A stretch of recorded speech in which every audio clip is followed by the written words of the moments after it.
दोस्तों practical paper second year electrician trade का आपके स्क्रीन पे आ गया है। टोटल जो ये पेपर है ये 250 नंबर का है, जिसमें से 60% यानी कि 150 नंबर आपको मिनिमम लाना ही होगा अगर आपको पास करना है। तो इसके लिए आपको 8 घंटे का समय मिल रहा है। अटेम्प्ट ऑल क्वेश्चन, जितने क्वेश्चन दिए गए हैं सारे के सारे जो प्रश्न है वो आपको करना जरूरी है। एक भी प्रश्न छोड़ दोगे तो फेल हो जाओगे, इसलिए पूरे प्रश्न करना जरूरी है। सारे क्वेश्चन एक बार देख लेते हैं, बाद में आपको इनका हल बताऊंगा। जैसे कि पहला क्वेश्चन दिया है, start run and reverse direction of rotation of DC shunt motor. 50 number मिलेगा इस क्वेश्चन को करने के लिए। 3 भागों में क्वेश्चन है। पहला ए है ऑप्शन की draw the circuit diagram to run and reverse direction of rotation of DC shunt motor. B number option है, write the required tools instrument materials with specification and steps to perform the above task. C number यहाँ पे question है, start run and reverse direction of rotation of DC shunt motor. ये है पहला question. पहले मैं फटाफट से आपको पेपर दिखा देता हूं, उसके बाद इसका हल करूंगा मैं। सेकंड नंबर क्वेश्चन आपको दिया है, connect star and run 3 phase induction Motors bye manual star delta starter. 100 number का क्वेश्चन है ये। इसमें भी आपको 3 भाग दिया है। पहला भाग है, draw the circuit diagram to connect 3 phase induction motor by using manual star delta starter. B number यहाँ पे भाग है, write the required tools accessories materials with specification and sequence steps with safety measures for performing the above task. C number यहाँ पे जो question है वो है, wire up the control circuit connect manual star delta starter to motor star and run 3 phase induction motor. ये है आपका second number question. Third number question है इस प्रैक्टिकल का, test for continuity and insulation resistance of alternator. थोड़ा paper साफ नहीं है, उसके लिए माफी चाहता हूं आपसे। मैं जो बोल रहा हूं ना उसको आप सुनते रहिएगा ध्यान से। यहाँ पे पहला, इसमें भी 3 भाग दिए हैं। पहला ए भाग है, draw the circuit diagram of testing continuity and insulation resistance of alternator. B भाग है, write the required tools instruments and consumable materials with specification and sequence steps to test for continuity and insulation resistance of alternator। C option है, test for continuity and insulation resistance of alternator. तो ये आपके 3 question है इस practical paper में। पहला question 50 का है, दूसरा क्वेश्चन 100 और तीसरा क्वेश्चन भी 100 नंबर का है। अब ये करना कैसे है उसका हल देख लेते हैं। सबसे पहले मैं आपको फर्स्ट प्रैक्टिकल का जो क्वेश्चन है 50 नंबर का ये हल करवाता हूं, उसके बाद अपने सेकंड और थर्ड क्वेश्चन करेंगे। तो देखिए, सबसे पहला जो हमारा काम होता है जब भी हम कोई प्रैक्टिकल का क्वेश्चन करते हैं तो सबसे पहले हमें प्रयोग का नाम, नेम ऑफ एक्सपेरिमेंट के साथ शुरू करना चाहिए। स्टेप बाय स्टेप बताऊंगा कैसे लिखना है आपको। रिटन कॉपी में जितना आप अच्छे तरीके से लिखोगे ना,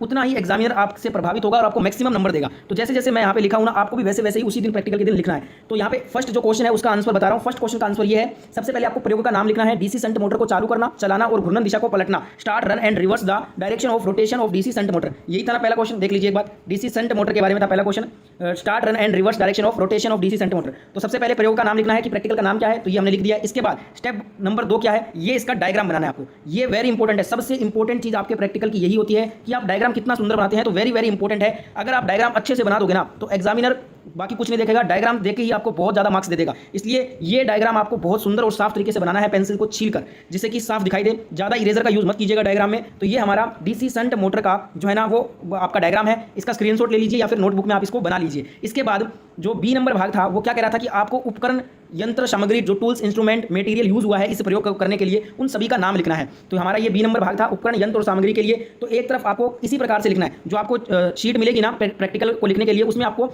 ये लाइनें यहाँ पे ड्रॉ कर लेनी है स्केल से। एक तरफ आपको क्रम संख्या लिखना है, फिर नाम लिखना है मटेरियल का और विवरण देना है ये कितना क्षमता इसका कितना है। ठीक है, तो अगर आप इसी तरीके से लिखोगे तब आपको बहुत अच्छे नंबर मिल जाएंगे। तो देखिए यहाँ पे क्रम संख्या 1 में डीसी शंट मोटर लिया है हमने 220 वोल्ट 1 एचपी का। क्रम संख्या 2 है डीसी सप्लाई हमने ली है 0 से 250 वोल्टेज डीसी की।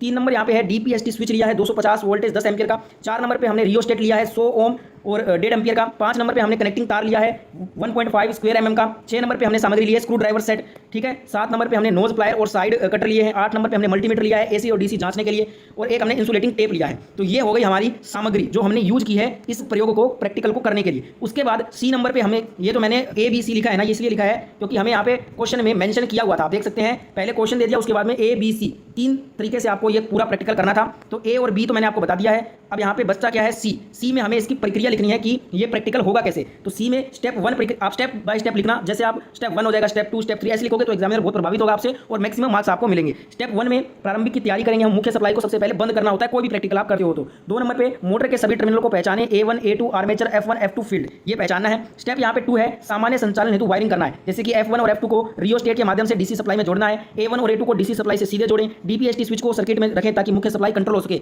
आप इस डायग्राम को भी देख सकते हैं। डायग्राम में ये जो बताया है उसी तरीके से मैं आपको बता रहा हूँ। देख सकते हैं आप F1 F2 को शंट फील्ड से जोड़ा, A1 A2 को ये आर्मेचर है, यहाँ पे डीसी वोल्टेज सप्लाई दिया है, उसी प्रकार से ये आपको बता रहा है यहाँ पे।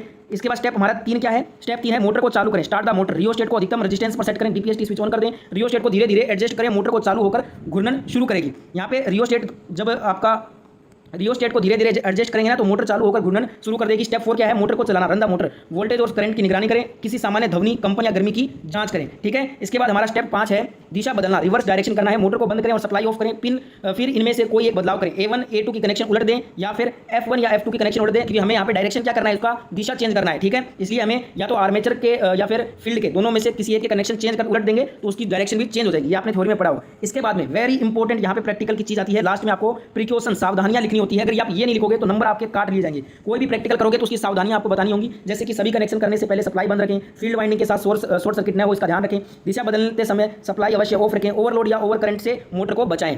ठीक है दोस्तों, अब इसके बाद हमारा जो लास्ट में लिखना होता है हमें परिणाम, रिजल्ट क्या आया, पॉजिटिव आया, हमने जो किया वो सफल हुआ या नहीं हुआ, तो वो हमें परिणाम लिखना जरूरी है। डीसी शंट मोटर को सफलतापूर्वक चालू किया, चलाया गया और उसकी घूर्णन दिशा को उल्टा किया गया, तो ये हमारा परिणाम था। इसके लिए हमने ये प्रैक्टिकल किया था। तो फर्स्ट नंबर क्वेश्चन हमारा कंप्लीट हो गया। अगर ऐसे क्वेश्चन कर दोगे आप तो 50 नंबर का क्वेश्चन है ना, आपको आराम से 45 प्लस नंबर यहाँ पे मिल जाएगा। ठीक है, उसके बाद हमारा second number question, connect the star and run 3 phase induction motor bye manual star delta starter, 100 number का क्वेश्चन है और 3 ABC में पूरा आपको कंप्लीट करना है क्वेश्चन। तो सेकंड नंबर क्वेश्चन भी स्टार्ट करेंगे। सबसे पहले आपको प्रयोग का नाम लिखना है, नेम ऑफ एक्सपेरिमेंट। तो हमारे इस प्रैक्टिकल का नाम है मैनुअल स्टार डेल्टा स्टार्टर द्वारा 3 फेज प्रेरण मोटर को जोड़ना, चालू करना और चलाना, connect star and run 3 phase induction motor bye manual star delta starter. ये हमारा प्रयोग का नाम। जैसे जैसे मैं लिख रहा हूं आपको भी बिल्कुल ऐसे ही लिखना है प्रैक्टिकल शीट पे, जिससे कि आपको ज़्यादा से ज़्यादा नंबर मिल सके। इसके बाद में ए पॉइंट में था परिपथ चित्र, सर्किट का डायग्राम बनाना था, तो आपको सर्किट का ये वाला डायग्राम बनाना है। इस प्रैक्टिकल में देख लीजिए, ये डायग्राम आपको बनाना है जैसे यहाँ पे मैंने बनाया है, बिल्कुल आपको ऐसे ही बनाना है। ये इसका स्क्रीनशॉट ले लो या फिर इसको अपनी नोटबुक में इसको अभी बना लो, बहुत ज़्यादा आपको याद रहेगा बाद में।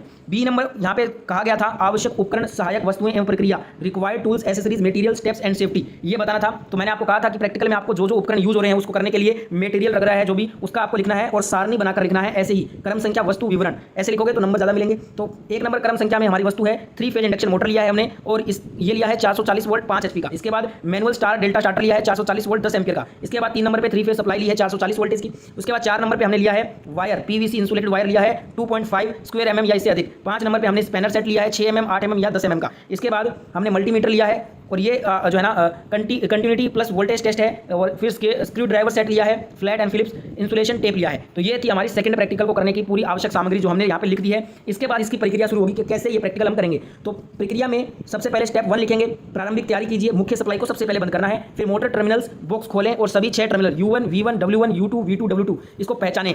स्टेप यहाँ पे 2 है, वायरिंग करें। मोटर के U1 V1 W1 टर्मिनल को स्टार्टर के आउटपुट से कनेक्ट करें। U2 V2 W2 को आपस में जोड़कर एक स्टार पॉइंट इनिशियल स्टार्ट के लिए बनाएं। सप्लाई के 3 फेज को स्टार्टर के इनपुट टर्मिनल से जोड़ें। ठीक है, स्टेप यहाँ पे 3 है हमारा, स्टार्टर को जोड़ना, कनेक्टिंग स्टार्टर। स्टार्टर पर लगे 3 स्विच की स्थिति को जांचें, ऑफ, स्टार, डेल्टा, ये 3 जो स्विच है इनकी स्थिति को जांचना है। उसके बाद कनेक्शन चेक करें और सुनिश्चित करें कि सभी टर्मिनल ठीक से टाइट किए गए हैं।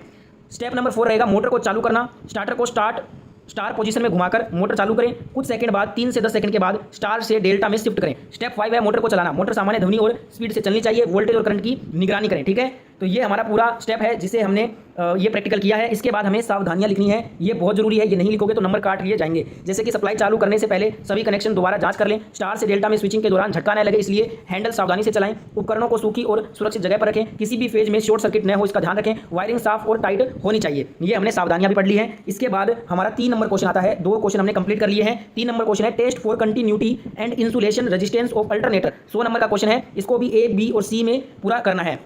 तो 3 नंबर क्वेश्चन का पहला हमें सबसे पहले नेम ऑफ एक्सपेरिमेंट, प्रयोग का नाम लिखना है। तो प्रयोग का नाम क्या है, कंटिन्यूटी और इंसुलेशन रेजिस्टेंस की जांच करना, test for continuity and insulation resistance of alternator. ठीक है, तो ये हमारा प्रैक्टिकल का नाम है। इसके बाद सबसे पहले हम इसका जो है ना डायग्राम बना लेंगे। डायग्राम वेरी इंपॉर्टेंट है। अगर कोई भी प्रैक्टिकल कर रहे हो उसका डायग्राम अगर आप नहीं बनाते हैं तो आपको नंबर नहीं दिए जाएंगे। सबसे ज़्यादा नंबर डायग्राम के ही होते हैं। अगर आप डायग्राम बना देते हो और हल्का फुल्का भी लिख देते हो तब भी आपको बहुत ज़्यादा नंबर मिलते हैं। तो ये डायग्राम आप इसको नोटबुक में बना लीजिए या फिर इसका स्क्रीनशॉट ले लीजिए। मैं तो कहूँगा आप नोटबुक में बनाइए, इससे आपकी प्रैक्टिस भी होगी। इसके बाद B नंबर हमारा जो भाग है वो है टूल्स, इंस्ट्रूमेंट्स एंड मटेरियल्स। ये वेरी इंपॉर्टेंट होता है। इसके लिए मैंने आपको बताई दिया कैसे बनाना है। चार्ट के रूप में आपको बनाना है, जैसे यहाँ पे मैंने लिखा है वैसे ही आप चार्ट के रूप में बनाइएगा। जैसे कि क्रम संख्या, नाम और स्पेसिफिकेशन कितनी है उसकी। 1 नंबर पे हमने लिया है मल्टीमीटर, डिजिटल है, 0 से 200 ओम की रेंज है इसकी। 2 नंबर पे हमने मेगर लिया है 500 वोल्ट या 1000 वोल्ट, मैनुअल हैंड ऑपरेटर है। 3 नंबर पे हमने टेस्ट लीड ली है, PVC वायर अच्छी इंसुलेशन के साथ। 4 नंबर पे हमने स्क्रू ड्राइवर लिया है, फ्लैट एंड स्टार टाइप का। इसके बाद हमने इंसुलेशन टेप लिए हैं, ब्रश और कपड़ा लिया है साफ करने हेतु। इसके बाद हमने अल्टरनेटर लिया है, AC synchronous machine 3 phase 5 kVA या इसके कोई समान। अब यहाँ पे हमारा दूसरा है इंसुलेशन रेजिस्टेंस का, इसका टेस्ट करना। ये हमारा प्रैक्टिकल था। इंसुलेशन टेस्ट करने के लिए हम सभी टर्मिनल और बॉडी सूखी और साफ होनी चाहिए। 500 वोल्ट या 1000 वोल्ट का मेगर उपयोग करें। मेगर का एक लीड फेज टर्मिनल आर या U1 से और दूसरा लीड मोटर की बॉडी से जोड़ें। हैंडल को घुमाएं या बटन दबाएं और रीडिंग देखें।